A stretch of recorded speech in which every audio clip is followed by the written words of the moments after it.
प्रिय विद्यार्थियों, मैं दिग्विजय, सहाचार्य प्राणी शास्त्र। पिछला व्याख्यान अपना मॉर्फोजेनेटिक मूवमेंट्स की अपने परिचय किया था। आज उसी मॉर्फोजेनेटिक मूवमेंट्स का विस्तृत रूप से अध्ययन करते हैं। मॉर्फोजेनेटिक मूवमेंट्स दो प्रकार के होते हैं। ये अपने पिछली बार देखा था। एक कहलाता है एपिबॉली और दूसरा मूवमेंट कहलाता है एम्बॉली। एपिबॉली को अध्यारोहण या अध्यारोहिणी गतियां कहते हैं, जबकि एम्बॉली को अंतरारोहण या अंतरारोहिणी गतियां कहते हैं। जैसा कि नाम से ही स्पष्ट हो रहा है कि एपिबॉली के अंदर कोरक की संभावी एक्टोडर्मल कोरक खंडों में पाई जाती है। संभावी एक्टोडर्म कोशिकाओं के चपटे होने और विभाजन की प्रवृत्ति होने के कारण से ये भ्रूण की कोशिकाएं भ्रूण के चारों तरफ फैलती है। फैलकर प्रसारित होकर अंतर्गमन करने वाली संभावी मेसोडर्म तथा एंडोडर्म कोशिका को प्रतिस्थापित कर चारों ओर से घेर लेती है। संभावी एक्टोडर्मल कोशिकाएं केवल कोरक छिद्र, जिसे हम ब्लास्टोपोर कहते हैं, को छोड़कर संपूर्ण भ्रूण को चारों तरफ से घेर लेती है तथा एक तरह की उपकला स्तर का निर्माण करती है। यह अध्यारोहण गति कोशिकाओं द्वारा अमीबाई गति, जिसे अंग्रेजी में अमीबॉइड मूवमेंट कहते हैं, उस द्वारा यह गति करती है। इसका उदाहरण सी अर्चिन के अंदर एक्टोडर्म का निर्माण है। दूसरी है एम्बोली, अंतरारोहण या अंतरारोहिणी गतियां। इनमें संभावी मेसोडर्म तथा एंडोडर्म कोशिकाओं का निर्माण होता है। ये कोशिकाएं भ्रूण या कोरक के बाहरी सतह से भीतर की तरफ विकासशील भ्रूण के अग्र पश्च अक्ष पर अंतर्गमन करती है और अंतर्गमन इन कोशिकाओं का जन्मजात या अंतर्निहित गुण होता है। एपिबॉली मूवमेंट मुख्य तौर पर, ये जो एम्बॉली है, ये मुख्य तौर पर 4 प्रकार की होती है, लेकिन पुस्तक में अपन इस कहीं कहीं पर 7 प्रकार की भी देखेंगे।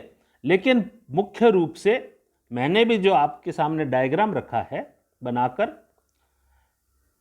मैंने ये डायग्राम कई पुस्तकों का सहारा लेकर ये आपके समक्ष बनाकर प्रस्तुत किया है, ताकि सरलतम डायग्राम किस प्रकार परीक्षा में हम बना सकते हैं, जो स्वयं को समझने और परीक्षक को समझाने में सहायक हो सकता है। जैसा मेरे स्वभाव में है कि मैं कई प्रकार के रंगों का प्रयोग डायग्राम को आकर्षित बनाने का प्रयास करता हूं कि जो अपन हाईलाइट करना चाहते हैं वो हाईलाइट कर सकें और परीक्षक का भी ध्यान आकृष्ट कर सकते हैं कि हमने किस प्रकार से उत्तर लिखा है। इसलिए मैंने डायग्राम सरलतम भाषा में सब कुछ बता दे इस प्रकार से बनाए हैं, जिसके अंदर उस प्रोसेस का नाम है अंग्रेजी में और हिंदी में, उसके द्वारा क्या निर्मित होता है, वो है क्या चीज, और उसका उदाहरण। ये सब आपके समक्ष मैंने देने का प्रयास किया है। तो सबसे पहले एम्बोली के अंदर इन्वेजिनेशन आता है, जिसे अंतर्वलन कहते हैं। इसके द्वारा सी अर्चिन के अंदर एंडोडर्म का निर्माण होता है। डायग्राम में भी आप देख सकते हैं किस प्रकार से इनफोल्डिंग ऑफ सेल शीट हो रही है एम्ब्रियो के अंदर। यह पूरी सतह अंदर की ओर धस रही है। इसे इनवेजिनेशन या अंतर्वलन कहते हैं। दूसरा उदाहरण अपने सामने, दूसरा प्रकार है इनवोल्यूशन, अंतर्वेशन। इसके अंदर आप ध्यान से डायग्राम में देखेंगे और मैंने एरो द्वारा इंगित किया है कि ये लाल कोशिकाएं किस प्रकार मुड़कर, जिसे इंटर्निंग ऑफ सेल शीट कहते हैं, वो जो लेयर है बेसल लेयर, उसके ऊपर चिपक कर मुड़कर आगे की ओर बढ़ती है, जिसके द्वारा मीजोडर्म का निर्माण होता है। और इस प्रकार का उदाहरण हमें एम्फीबिया में देखने को मिलता है। तो ये अंतर्वेशन का उदाहरण एम्फीबिया के अंदर मीजोडर्म निर्माण होते हुए दिखाया गया है। तीसरा है इनग्रेशन। इसके अंदर आप देखेंगे नीचे की सतह से इंडिविजुअल सेल्स, ये सतह एक पूरी लेयर नहीं है, जबकि यहाँ पर इंडिविजुअल सेल्स है। प्रत्येक कोशिकाएं इसमें गमन करती है और सी अर्चिन के अंदर मीजोडर्म का निर्माण करती है। यहाँ पर जो फर्क आ रहा है वो इंडिविजुअल सेल्स का है।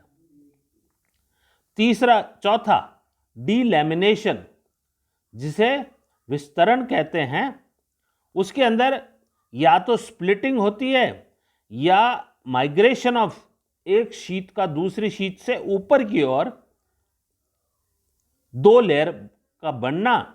और यह बर्ड्स, पक्षियों में और स्तनधारियों में, बर्ड्स और मैमल्स में पाया जाता है और इसके द्वारा हाइपोब्लास्ट का निर्माण होता है। उसके बाद में डाइवर्जेंस, पॉलीइन्वेजिनेशन और एक्सटेंशन, यह भी प्रकार है, लेकिन आपको बहुत सारी किताबों के अंदर इनके नाम नहीं मिलेंगे, लेकिन कई पुस्तकों में होने के कारण से अपन इसका अध्ययन अवश्य रूप से करेंगे। तो पॉलीइन्वेजिनेशन या बहु अंतर्वलन, इस विधि में कोरक चर्म, जिसे ब्लास्टोडर्म कहते हैं, कि कोशिकाएं एकल या छोटे छोटे समूह के में भीतर की तरफ गमन कर कोरक गुहा में जमा हो जाती है। ये स्थानांतरित हुई कोशिकाएं एक निश्चित स्तर में विन्यासित हो जाती हैं, जिससे हाइपोब्लास्ट का निर्माण होता है और तथा कोरक गुहा एलिमेंट्री कैनाल में रूपांतरित हो जाती है। इसमें यूनिपोलर पॉलीइन्वेजिनेशन भी होता है और मल्टीपोलर इन्वेजिनेशन भी होता है। इससे पूर्व मैंने डाइवर्जेंस लिखा है। डाइवर्जेंस का अर्थ है अपसरण।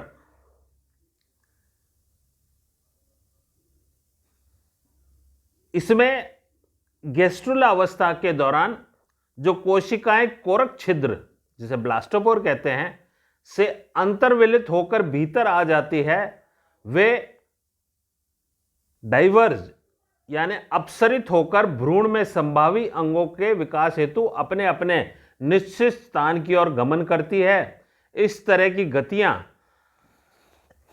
अपन आगे पढ़ेंगे। मेंढक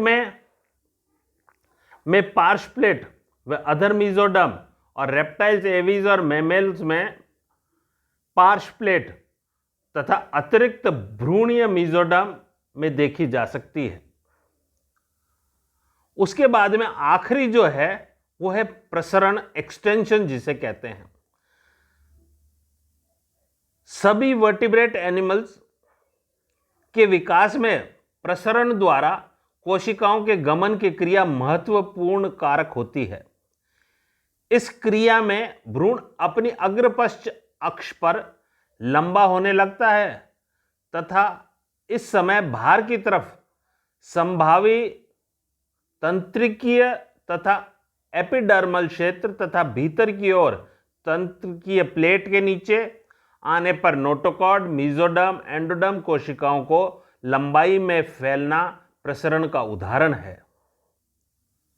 इस प्रकार आज अपने द्वारा इस गैस्ट्रुल अवस्था के दौरान विभिन्न प्राणियों में अलग अलग विधियों द्वारा विभिन्न मॉर्फोजेनेटिक मूवमेंट्स, चाहे वो